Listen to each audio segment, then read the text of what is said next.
Para mira iniciativa para trazer deporte em bairro, não lobo ponto momento com esse ajuda a direito qualidade de vida em bairro. O primeiro-ministro usa a expressão frequentemente, assim ele explica também na Koninklijke Nederlandse Voetbalbond, com a visita a dois velhos de futebol, acompanhado por personal de FCCA. O primeiro-ministro Mike Mann estava presente e ele explica também nos que a Federação de Reino aqui tem para oferecer a nós. Parilo na passar na Tauta na Aruba, então informaram de programa que nós temos para criar o mais sobre bairro possível cancha deportivo assim,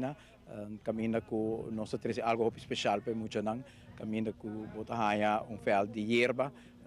em bairro não, ou pegar clube deportivo, ou pôr cerca também de centro de bairro, maneira nós fazemos também no centro de bairro Brasil. A intenção é para durante o seguinte ano nós construir 20 de cancha aqui. Nós estamos fazendo uma investigação no momento aqui. Alguns lo fazem junto com a FCA, alguns lo fazem por de presupuesto de governo mês. Nós esperamos também que a instância grande maneira KNVB também lo por cooperar, mas tem outro instituto na NGO grande do mundo também que está disposto para cooperar. Lo qual a conversação que eu tenho com o KNVB algum ano passado, para ora nós temos cancha aqui, nós não pedimos para trazer cancha para nós e se não vai ajudar-nos a ser para naturalmente, isso está mais que bom bem, mas nós pedimos para ajudar-nos para a formação de esta que vai manejar a cancha aqui. Para nós ganhar processo de trainers que vai ganhar em cada bairro uma diretiva que vai cuidar e cancha deportivo aqui e a diretiva também vai ter pessoas que vira coach para trabalhar e muitas também para dar a guia necessária para poder desenvolver o talento de futebol de forma optimal. KNVB quer hope sei hope o talento do bairro não botar e depois vou por observar e por recrutar também e desenvolver para poder jogador grande que por vai jogar na Holanda ou na Europa ou no mundo. É importante para nós como ministro de Assuntos General que está enfocado riba a necessidade para recreação sano do bairro, está entusiasmo com o qual o bairro está abraçando o conceito de cancha mini aqui. Estou contento que nós podemos apoio de FCA, contento que nós temos apoio de bairro e contento naturalmente com o apoio sina grande de KNVB. Nós está permitindo-nos duas coisas que são importantes,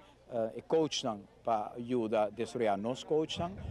também a visita de jogadores de renome, que naturalmente pode criar entusiasmo também no bairro, ora com jogadores grandes, que não estão na televisão, bem jogadores no bairro que nós muitos não. Isso é também algo que o KNVB avisa por ajudar-nos com e pensei também nós estamos contentos e de maneira também muitos também no bairro estão contentos. O Primeiro-Ministro participa na executiva da KNVB que está realizando esforços aqui à base de visão para melhorar a qualidade de vida do bairro. Pero nós estamos fazendo esforço muito grande para em cada bairro ter uma melhor qualidade de vida e tem recreação sano e deporte tem rol muito importante. Nós, literalmente, por de ter esse deporte mais cerca do bairro, em cada distrito, nós vai ajudar certo clube deportivo, direito a tribuna, pôr ancora praticamente todo weekend nós está por de ajudar outro cancha deportivo na Aruba para melhorar a qualidade de serviço que nós damos dentro do bairro e agora nós até chegar a poder destruir algum cancha deportivo novo na Aruba e sei seguro está engrandecer o trabalho do bairro e para mim desde que eu sou presidente o trabalho dentro do bairro está onde a prioridade mais grande para sobre a nada onde vou poder ter qualidade de vida de nós literalmente ter na porta de uma casa e sei pelo qual nós por bastante dia.